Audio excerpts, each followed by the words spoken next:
Well, welcome back everyone. Today I want to share with you what I eat in a day as a minimalist. And one of my favorite ways to start off my mornings is to enjoy a warm beverage. And often that comes in the form of tea for me, but something that I've recently started making that I really enjoy is this kind of chocolate potion with collagen. I make it from a combination of oat milk, cocoa powder, collagen powder, a little bit of maple syrup, a little bit of coconut oil, and then often I'll add a bit of maitake powder or lion's mane powder to it as well. And I just combine those ingredients in a pot and slowly heat it up on the stove. And I like to whisk it to make sure that the ingredients fully combine and to create a nice frothy texture. Then once it's ready, I'll pick out a ceramic mug and then just pour the mixture in. I love handmade ceramics and I just feel like they make whatever you're drinking feel a bit more special. But then I'll usually just bring my beverage to our couch or to our back patio to do my morning reading. I find this to be just such a relaxing way to wake up in the morning with a drink that you love and a good book. And this chocolate drink really is delicious. I started making it as a way to get more collagen into my diet, but it's delicious and I've quickly fallen in love.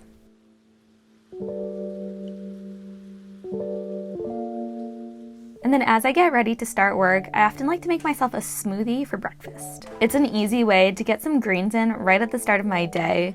Plus, all the fruit really helps to give me energy as I start working. My favorite smoothie, and the one that I end up making about 99% of the time, contains banana, spinach, and blueberry. And when making my smoothies, I like to start with those ingredients first, blending them together an initial time before adding any liquids because I find that this really improves the consistency. And then for a bit of added flavor, I like to put in a bit of bourbon vanilla extract. And then I'll add oat milk as my liquid to bind everything together. I find that the flavor of oat milk works really well with this smoothie. Then I'll just scrape the sides as needed. I don't have the world's best blender, so I just kind of work with what I've got. But then I'll just blend all the ingredients together until I'm happy with the consistency and color.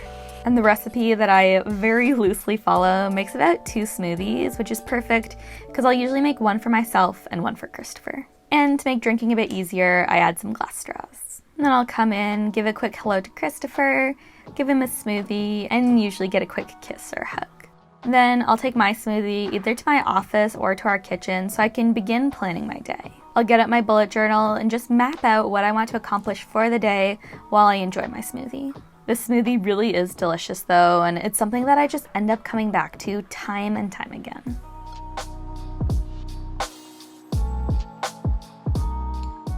Then after a few hours of work, I'll put down what I'm doing to make some lunch. And one of my go-to lunches recently has been rice cakes with almond butter and banana slices on top. So I'll just get out a couple of rice cakes, which are essentially puffed rice patties. And then I'll spread some creamy almond butter on the top of each one. Although I'm not vegan, I try not to have meat more than once a day. So this almond butter is an easy way to get some plant-based protein into my diet. Plus, the ingredients label on this guy literally just reads almonds, so I feel pretty good eating this nut butter. Because while I try not to put any dietary restrictions on myself, I do try to opt generally for healthy, whole foods. And that's one reason why I do try to make as much of my food as possible from scratch. That way I can see and know exactly what goes into it. Back to my lunch though, I like to add about half a banana's worth of slices to the top of my rice cakes. Essentially, I'll just create a flower pattern on each, and however many slices it takes to get there, that's how many I'll add. And that usually leaves about half of a banana left over, so I'll just add that to my freezer bag of bananas to use for future smoothies. And then to go with my lunch, I'll often add a piece of fruit or 2.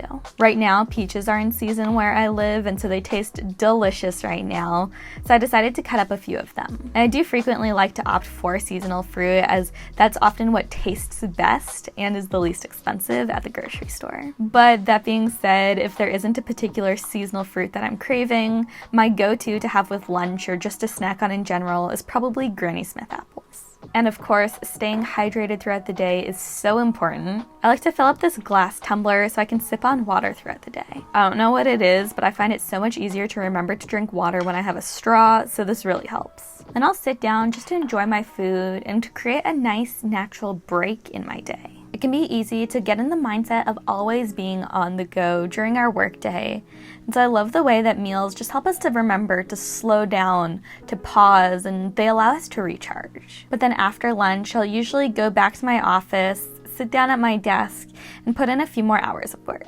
Then depending on the day, usually anywhere between 4 and 6 p.m. is when I'll wrap up and begin making dinner. First though, on this day, I wanted to make a bit of a snack for myself for later. And one of my favorite summer treats is frozen grapes. And they are literally as easy to make as just washing and drying grapes, taking them off the vine, and then sticking them in the freezer. I find them really fun to eat, and they're just a really refreshing and delicious snack. And so knowing that I wanted to have some later in the evening, I just took a few minutes to prep them before making dinner. And then I got started with making dinner. And for dinner, I decided to make one of Christopher and I's all-time favorite recipes, baked salmon with roasted potatoes and vegetables. And I always like to start with the ingredients that are going to take the longest time to cook.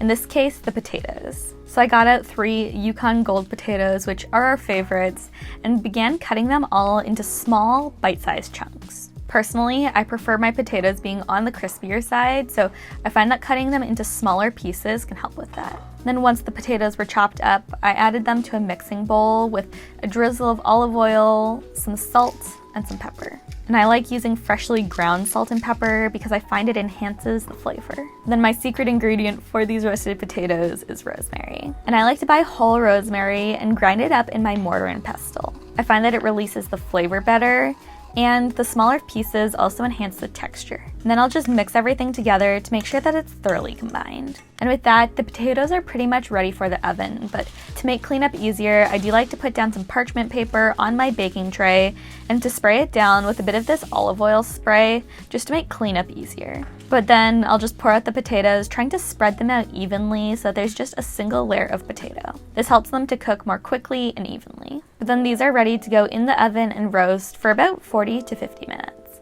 And while those cook, I'll start working on some of the other dinner ingredients. Since I tend to eat more fruit than vegetables during the day, dinner is usually where I like to try to get in some vegetable servings. On this night, I decided on roasted carrots, so I cut some up and of course, saved one to snack on. But then once the carrots were chopped up, I just added them to the same mixing bowl that the potatoes were made in, adding just a splash more olive oil. And reusing bowls like this, especially when the ingredients you're cooking with are similar, is just an easy way to cut down on the cleanup time that's involved in cooking. And honestly, these carrots are prepared very similarly to the way I make the potatoes, minus the rosemary. I just spread them out over cookie sheets and add a bit of salt and pepper. Then I just put them in with the potatoes to cook.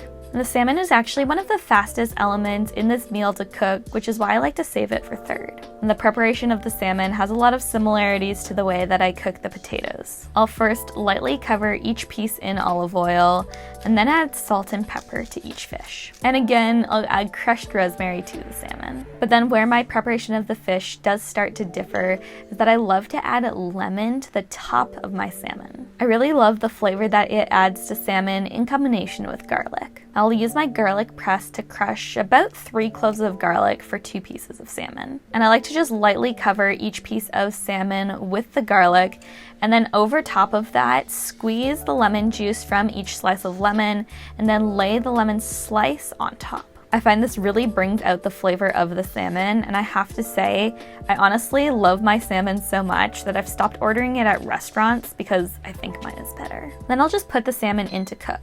I like to use my toaster oven for this because I like to cook it at a slightly lower temperature than I have the potatoes at in the oven. But you could always cook the salmon in the oven too, just keep in mind you'd need to cook it for a bit less time. And then the final element of our dinner is sauteed mushrooms. I put in just a bit of butter on the bottom of the pan and then stirred it until it was melted. Then I added a box of mushrooms and began stirring. And with this meal, the salmon and potatoes are kind of the main ingredients, but I'll usually just use whatever vegetables I have on hand to go with it. So in this case, we had some mushrooms that needed to be eaten. Unfortunately, I timed this meal really well and everything ended up being ready at about the same time. So I just took everything off of the heat and over to our counter to be plated. Starting off with the fish, then a couple of spoonfuls of carrots, next the potatoes, and then finally the sauteed mushrooms. And then with dinner plated, I just took it to our dining room table to eat and enjoy. And Christopher was actually at a meeting, so on this day I was eating alone, but typically we'd sit down together to enjoy dinner and just talk about life. This really is such a delicious meal though, and one of Christopher and I's favorites. And then later in the evening, although it doesn't always feel like it because it stays light out so late right now, I'll usually make myself a cup of tea. And I find that caffeine really affects me at this time of day, so I almost always try to opt for a caffeine-free tea. And one of my favorites at the moment is peppermint tea with honey. Not only is it caffeine-free, but it's also great for your digestion and is very calming. So I'll create my little tea bag and then put it in my mug with some honey. And then to that, I'll just add the boiling water and let it steep for a few minutes before enjoying it. And evening tea really is one of my favorite ways just to wind down and to relax after the workday.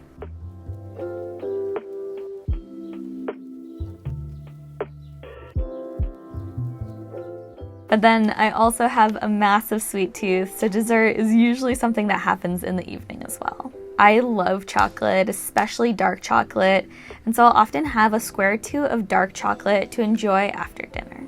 And then of course I had to have my frozen grapes. So I filled up a little bowl and had a bit under a cup's worth of those. But that's it, and I hope you enjoyed this little glimpse into what I eat in a day. If you enjoyed this video, be sure to give it a like, that really helps. And make sure to subscribe today if you haven't already. Thank you all so much though for watching and for coming along with me. I'll see you in the next one.